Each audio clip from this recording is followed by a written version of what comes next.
Bonjour et bienvenue sur La Santé par Nature, un podcast sur la santé abordé sous l'angle de la prévention naturelle et de bon sens. Car comme on le dit très justement, mieux vaut prévenir que guérir. Je suis Anthony Viau, naturopathe à Paris et à Vannes en Bretagne, et c'est avec plaisir que je vous accompagne sur les chemins de la santé naturelle.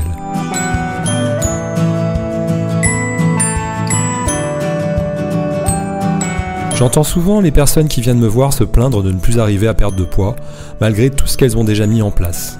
C'est pour cette raison que j'ai développé un programme d'accompagnement individualisé sur 3 mois, incluant la naturopathie, la réflexologie plantaire et l'énergétique. C'est la synergie de ces 3 disciplines qui fait l'efficacité de ce programme, afin de vous aider à transformer votre mode de vie et à réguler votre poids durablement, dans une optique de santé préventive. Vous bénéficierez en plus d'un suivi individualisé, et en cadeau, je vous offrirai 6 e-books de santé naturelle. Alors si vous aussi rêvez d'être enfin libéré de vos kilos superflus, profitez de cet accompagnement unique en vous rendant sur mon site www.anthonyvio.fr. En attendant, je vous souhaite une bonne écoute. Aujourd'hui, dans le cadre du Podcaston 2025, je me rends à la COP des Vénettes, une épicerie collaborative située à Séné, à côté de Vannes en Bretagne, où je vis à mi-temps.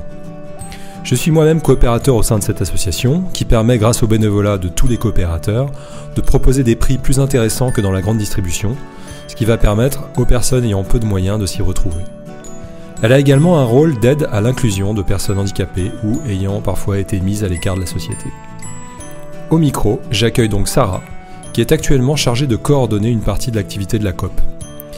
Si l'épisode vous plaît et que vous vivez autour du golfe du Morbihan, n'hésitez pas à venir faire un tour à la COP des Vénettes, et pourquoi pas, vous aussi, à devenir coopérateur.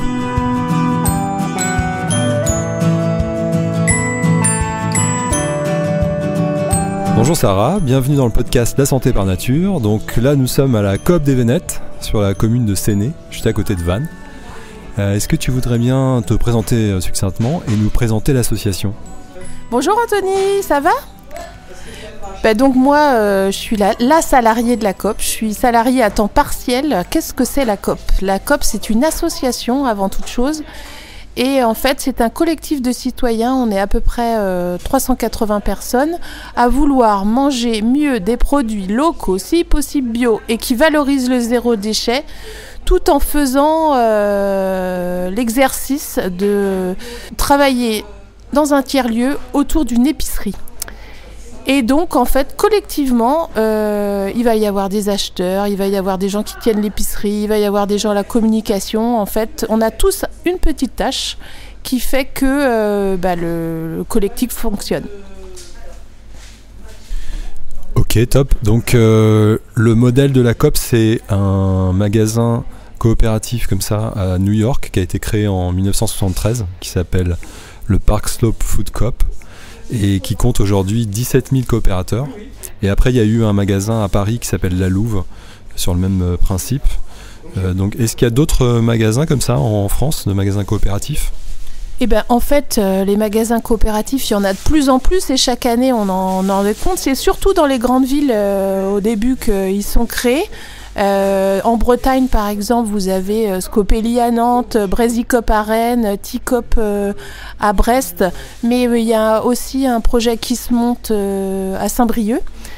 Donc les magasins coopératifs, il y en a de plus en plus. Il va y en avoir un à Brandivy, qui est près de Grandchamp, qui va s'ouvrir aussi. Il y en a aussi, sinon, dans les petits villages où souvent, pour que les habitants retrouvent du lien social dans les villages, les mairies proposent des locaux et les collectifs décident de monter des petites épiceries. Donc là, l'objectif, il y en a plusieurs. Créer du lien localement. Donc ça permet par exemple à des personnes d'horizons divers de se rencontrer pendant quelques heures chaque mois, travailler ensemble. Voilà, c'est quoi les autres objectifs de la COP ? En fait, le premier objectif qu'on oublie parce que effectivement il y a du lien et je vous en reparlerai tout à l'heure, c'est aussi gagner du pouvoir d'achat et mieux consommer des produits, des bons produits avec le budget qu'on a dans son porte-monnaie. Donc c'est faire mieux manger sa famille parce qu'on connaît les conséquences que ça peut avoir sur la santé, de privilégier des produits bio, et sur l'écologie aussi, de privilégier des produits sans pesticides. Mais en fait, une fois qu'on rentre dans la COP et finalement ça devient vite de l'acquis de payer ses fruits et légumes qui sont bio au même prix que du conventionnel en grande surface, ou d'autres produits pas chers en fait. On a plus d'une centaine de produits vrac. Donc là on valorise le zéro déchet et on a bien vu depuis des années que les supermarchés profitaient de la vague des bobos pour monter leurs tarifs et faire une marge disproportionnée sur les produits, ce qu'on trouve aussi sur le bio d'ailleurs. Nous on veut vraiment s'affranchir de toutes ces mécaniques de grande distribution où finalement on valorise plus le producteur. Nous, un de nos objectifs aussi, c'est que les producteurs, les agriculteurs soient payés au juste prix de leur travail, et on va toujours privilégier les producteurs locaux avant nos grossistes. Par contre, on n'est pas un magasin de producteurs, on n'est pas un magasin de vrac, on n'est pas un magasin bio non plus. C'est-à-dire qu'on va avoir qu'une centaine de produits vrac. Nos producteurs locaux, je vous ai dit, on est quand même à 80% de nos producteurs ou fournisseurs qui sont de Bretagne, 65% de vannes grande agglomération, et on est à 80% bio. Donc c'est un mix de tout en fait. C'est soyons intelligents dans notre façon d'acheter et pensons aussi à notre collectif. Comme je vous ai dit, c'est vite de l'acquis, puisqu'on vient faire nos courses, on ne se rend plus vraiment compte des prix, puisque nos courses, on les fait ici. Et ce qu'on découvre aussi, qui s'est un peu perdu avec le système de la grande distribution, c'est qu'on cherche tous du lien social. Avant, on allait voir notre petit... alors, on le retrouve encore un peu sur les marchés ou dans notre commerce de bouche en centre-ville. Mais en grande distribution, ce lien, on ne l'est plus en fait. On n'est plus qu'un numéro dans des rayons avec 3 km de jambon. Et on perd un temps fou finalement à trouver ce qu'on veut. Et en fait, quand on arrive à la COP, on redécouvre le fait que c'est très agréable de parler avec les gens. C'est un moment un peu privilégié où finalement on se redécouvre. Et surtout, en faisant nos créneaux, parce que alors, les créneaux, c'est 2 fois 1h30 par mois, donc c'est pas très très long, mais pendant ces créneaux, on peut faire ses courses, prendre un petit café, discuter. Et en fait, finalement, on travaille pas beaucoup. Et donc, on crée du lien avec les gens et surtout, on enlève nos bagages quand on rentre, c'est-à-dire qu'on est tous des personnes. Alors, on peut avoir un petit handicap, on peut avoir eu des difficultés dans la vie et tout ça. On nous prend tous comme on est et il n'y a pas de distinction en fait. Et ça, c'est super agréable. Oui, donc je reprécise. Quand on est coopérateur ici, on doit, entre guillemets, donner 3 heures de son temps par mois pour avoir le droit en fait de faire ses courses aussi dans le magasin. Et je parle plus à titre personnel parce que du coup chacun peut amener ses talents aussi dans la COP, et moi à titre personnel j'organise régulièrement des ateliers de santé préventive pour les coopérateurs. Il y a aussi des ateliers de discussion en anglais, d'écriture, de sophrologie, etc. Donc voilà, c'est très varié.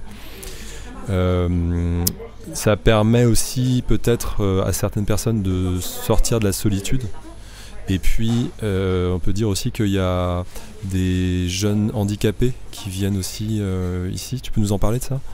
En fait, comme je vous disais, qu'on vient comme on est, on cherche à développer le lien avec toutes personnes qui ont bien envie de faire partie du collectif. Donc on a réalisé un partenariat avec l'IME de Séné qui est à quelques kilomètres d'ici, où en fait ils viennent tous les mercredis matins travailler avec nous pour faire les tâches qu'aurait pu réaliser n'importe quel coopérateur. Et quand je vous dis on vient tous comme on est, il y a des personnes qui ont eu des problèmes de santé qui font qu'ils ne pourraient pas travailler. et qui finalement dans notre épicerie se retrouvent à avoir un peu d'action. Et ce un peu d'action, c'est ça qui fait fonctionner tout le global du tiers-lieu. En fait, pourquoi on doit tous 2h30, c'est deux fois 1h30, c'est que en fait, sans tout ce bénévolat-là, on n'aurait pas les tarifs qu'on voit en magasin. Parce que hier, on était en AG, on a vu que l'ensemble du bénévolat représentait presque 13 personnes à temps plein sur la totalité de l'année. Donc en fait, on n'arriverait pas à avoir ces prix-là avec la force de travail si on devait les rémunérer. Voilà, c'est une autre façon d'agir, c'est de venir faire du bénévolat pour payer des tarifs plus intéressants et surtout rencontrer d'autres gens. Et alors, est-ce que tu peux nous dire, en quelques mots, qu'est-ce qu'on est amené à faire quand on est coopérateur ? Alors, quand on est coopérateur, donc nous, on va fêter nos 5 ans en septembre de cette année. Donc, quand on est coopérateur, le b.a.-ba de l'épicerie coopérative, c'est de passer du temps à l'épicerie.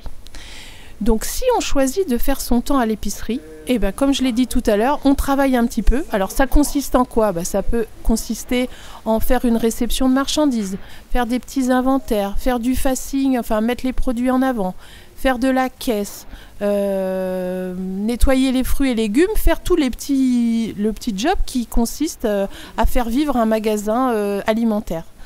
Mais si on n'a pas spécialement envie d'être dans l'épicerie, on peut, comme le disait Anthony tout à l'heure, on peut décider d'être animateur d'ateliers. Et nous, on est à peut-être plus de 50 ateliers par an où en fait les gens vont faire profiter de leur expérience et de leurs compétences tous les coopérateurs qui souhaitent s'inscrire et donc découvrir des métiers de santé ou d'atelier cuisine. Enfin, dès lors que quelqu'un a une bonne idée, hop, on lance un atelier.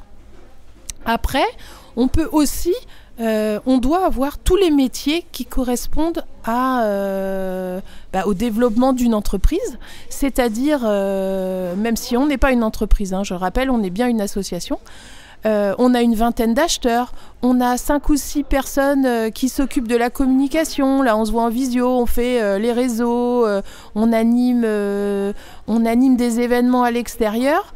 On a des gens qui travaillent à l'informatique, on a des gens qui travaillent à l'aménagement. En fait, c'est soit on choisit de faire profiter les autres de ses compétences, soit on choisit d'apprendre une compétence. Et moi, pour le coup, là, je suis à temps partiel et avant, j'étais directrice dans la grande distribution. Donc, tous ces métiers de commerce, en fait, je les maîtrise et je vais... les gens qui veulent découvrir, je vais leur apprendre les rotations de marchandises, comment gérer sa trésorerie, enfin, tout ce qui concerne la vie d'un magasin. Après, il y aura autant de façons de faire son bénévolat que de volonté de faire croître et de faire développer ce tiers-lieu. Demain, vous avez un projet, par exemple, de mettre les tickets resto dans le magasin ou de faire d'autres choses. Il suffit qu'on détermine qu'il y a un besoin et puis de vous lancer et puis vous pouvez faire un appel à autres coopérateurs et hop, c'est parti. Vous êtes à plusieurs à monter un projet et pas forcément à venir dans le magasin si c'est pas ça qui vous botte. Oui, donc en fait, chaque coopérateur est chez lui dans le magasin. C'est ça qu'au début, j'ai eu un peu de mal. Moi, ça fait 1 an et demi que je suis coopérateur. J'ai eu un peu de mal à le comprendre en fait, parce qu'au début, je demandais un peu l'autorisation de faire des ateliers. Alors qu'en fait, j'ai le droit de faire des ateliers parce que c'est aussi chez moi. Il suffit juste de se mettre d'accord sur une date en fait. Donc en fait, c'est un creuset et puis chacun amène ce qu'il veut pour faire vivre l'ensemble. Combien il y a de coopérateurs actuellement ? Actuellement, on doit être dans les 380 coopérateurs. On est, par contre, quand on est coopérateur, on a aussi, parce que le bénévolat doit rester un plaisir et on ne doit pas s'enlever des autres choses qu'on aime bien faire, c'est-à-dire partir en vacances, ou on peut aussi avoir malheureusement des pépins de santé qui fait qu'on ne peut pas faire son bénévolat. Donc on a la possibilité, si on part en vadrouille par exemple, de bloquer son compte de temps, et là on n'est pas forcé on se retrouve pas à avoir plus 9 heures à la fin quand on rentre de vacances, quoi. On bloque son compte et puis quand on revient, on le débloque et là on est reparti. Dans la région de Vannes où se trouve la COP, il y a une monnaie locale qui s'appelle la bise. Est-ce qu'on peut payer en bise à la COP ? Comment ça se passe ? Alors effectivement, il y a une monnaie locale qui s'appelle la bise. Après, il y a l'ours aussi. Enfin, il y a plein de monnaies locales, mais chez nous, c'est la bise. Et effectivement, on peut payer en bise. Donc cette monnaie, elle sert à favoriser et à un peu contrer, on va dire, les gros systèmes bancaires et favoriser le fait d'acheter des produits locaux.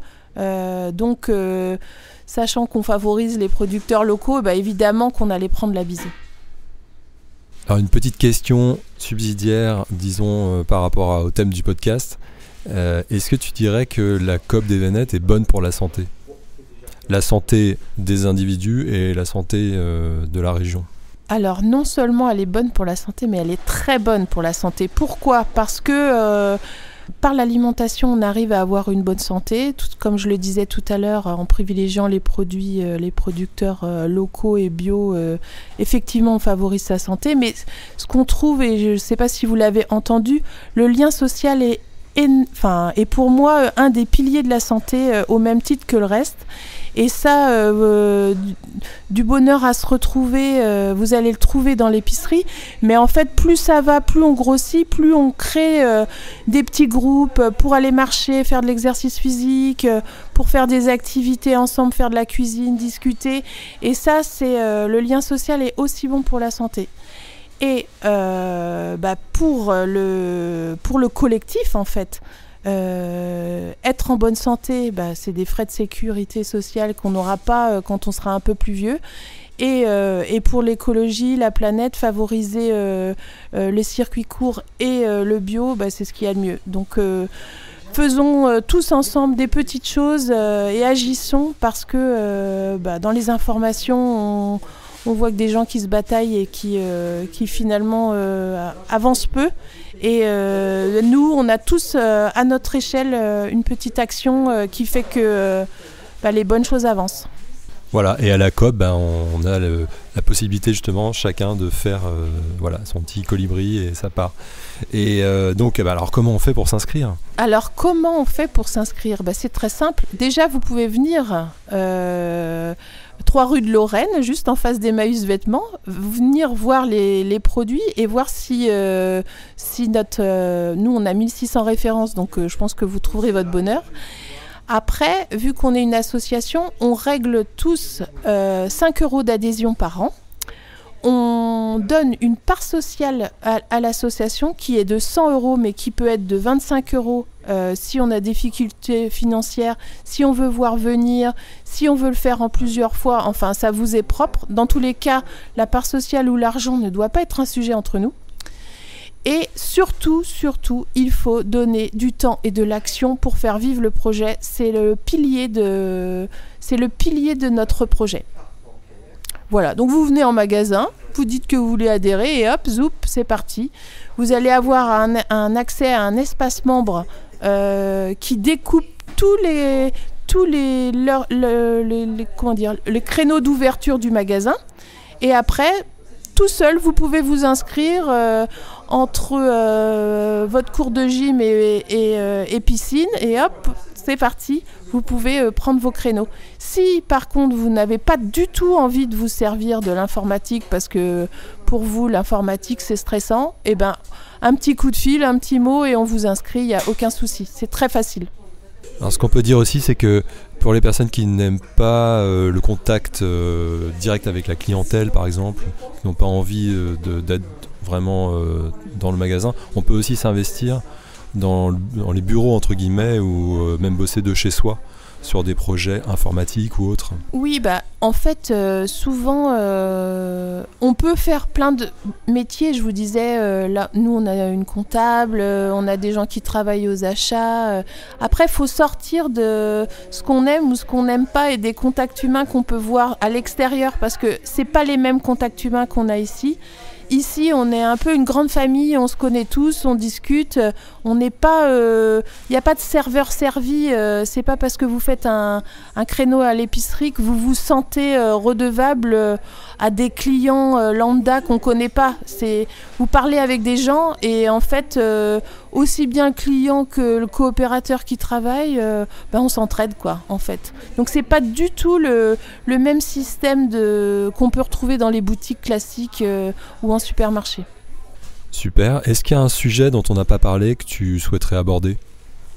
Le sujet dont on n'a pas parlé, qui est pourtant réel, c'est que pour que ce tiers-lieu existe, il faut qu'on ait des coopérateurs qui achètent dans le magasin, parce que c'est eux qui vont servir à payer le local, vu qu'on n'a pas de local prêté, payer l'électricité, payer la salariée préférée qui est à temps partiel dans le magasin. Bon, bref.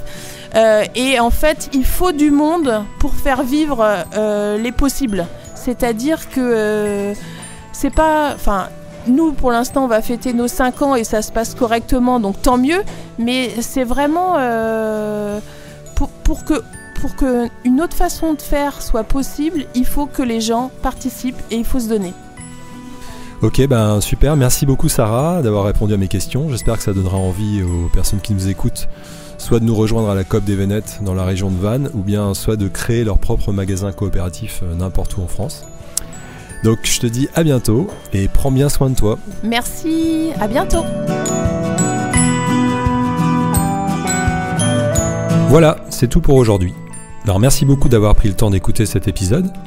Si vous souhaitez en savoir plus sur le Podcaston, je vous invite à découvrir d'autres associations caritatives à travers les voix et les talents de milliers d'autres podcasteurs en visitant www.podcaston.org. Comme ni Sarah ni moi ne sommes médecins, ce podcast n'a aucune visée médicale, diagnostique ou thérapeutique, mais uniquement informationnelle. En cas de problème de santé, consultez votre médecin et surtout, n'arrêtez ou ne modifiez jamais vos traitements médicaux sans lui en parler.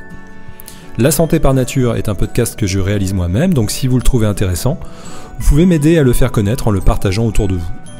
N'hésitez pas également à vous abonner, ainsi qu'à ma newsletter pour être au courant de mon actualité et recevoir un conseil de santé préventive gratuit chaque mois. Je vous invite également à faire un tour sur mon site www.antonivio.fr pour en savoir plus sur mon activité, ou pour prendre rendez-vous pour une consultation ou un accompagnement personnalisé. Voilà, rendez-vous au prochain épisode, et d'ici là, prenez bien soin de vous.